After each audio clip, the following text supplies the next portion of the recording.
Okay, I've had a few attempts at this video and had technical problems every single time.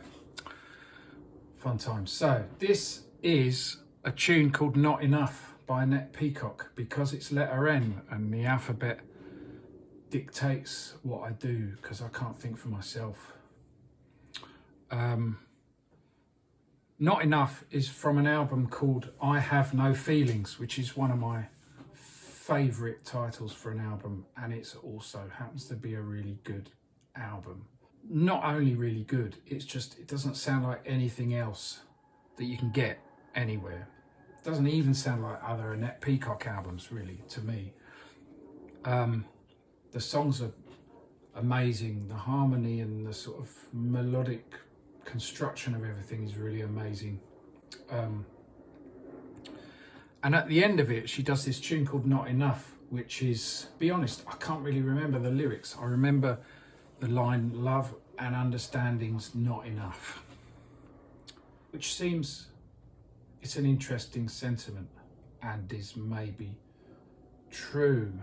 But basically, what this tune does is goes around some really simple chords, but with one really weird one in. So the first chord is A minor,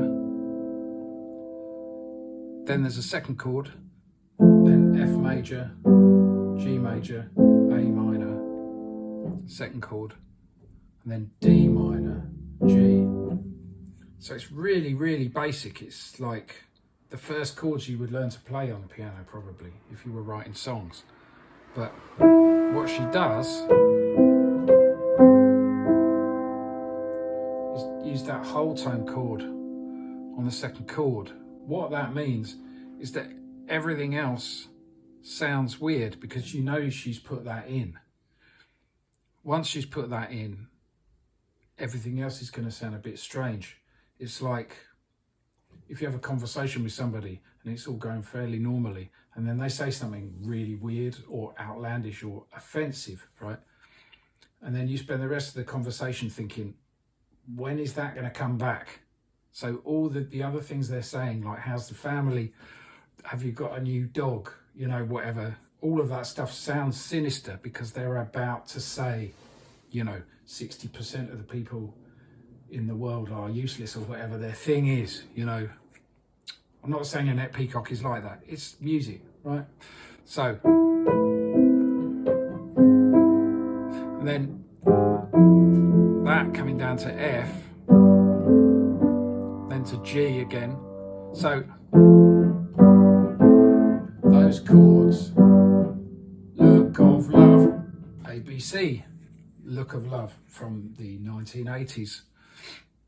Quite common chord sequence, but with that in the middle, bass movement, A flat, F, makes the F weird. Then coming back to G feels okay, and coming back to A is like a pleasant surprise. It's like, oh, we're okay after all. But then, and then the second time, just to kind of be a bit more emphatic, D minor 2 to G 5, and then she does the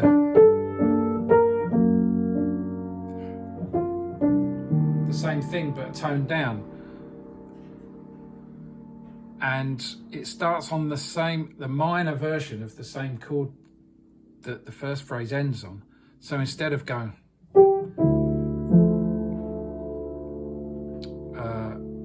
D minor chord 2, G chord 5, that 5 becomes a 2. Now that's quite common in jazz tunes to do that, to sort of daisy chain those chords together. But to treat it as the chord 1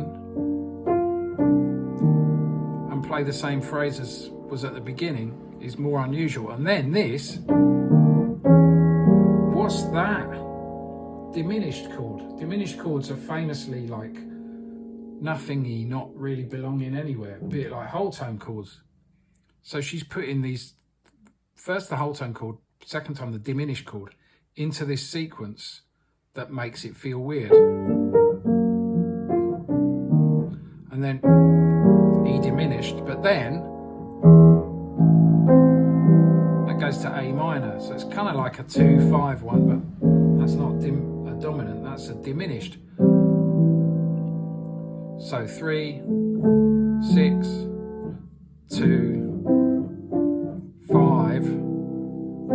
So obviously you are hearing, before you even get there, you're hearing that F major, but it goes back to A minor. Then she does the whole thing again. Then there's a bit in the middle where the chords seem to just wander about, and she does a kind of voiceover. So this is like a poem that's partly sung and partly spoken. And Annette Peacock has this kind of voice that is half speaking, half singing. If I go like that, a little thumb thing comes up. That's very weird. Is it going to do it again? Anyway, I don't want it. I'll decide if there's a thumbs up. So then she goes, underneath this vocal part, there's a whole load of other stuff that is basically sort of skeletal chords. It's almost like she's just rambling around. And possibly she is, because she's playing keyboards and everything else, apart from the drums, which is Roger Turner, who's a real wild card on this record, because in amidst all the Fender Rhodes and all that, there's this kind of textural, clattery sort of drums that don't have much to do with pulse. It's a kind of post-Tony Oxley, but more so. Because there's no hint of a pulse. He's just kind of playing sounds and commenting on things. So in the middle, that whole tone comes back again. 2, 5.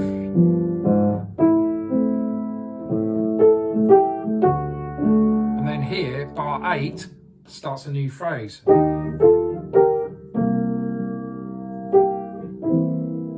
So that is reminiscent of... So she's using the melody in a kind of modular sort of way, taking bits of it. She may well have improvised this bit, because then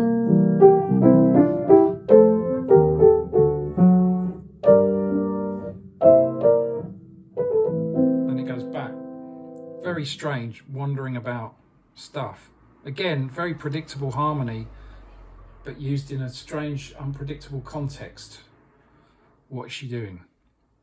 Anyway, that's Annette Peacock. Not necessarily a particularly typical tune of hers, but it's one that I have listened to for years and never really transcribed. And then I got to N and I thought, what shall I do instead of Nardis, or what shall I do instead of Nobody Else But Me, or a standard?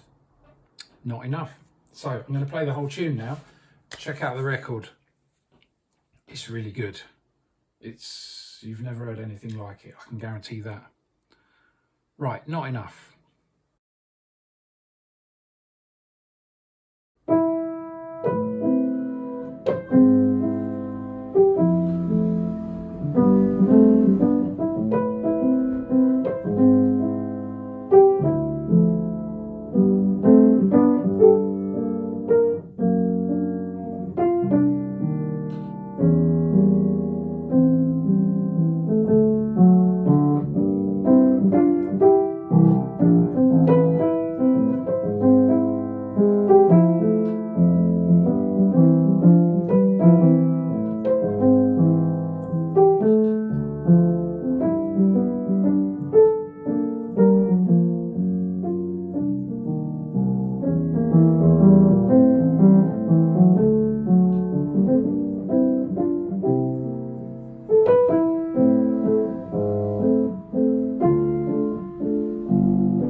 really straight ending.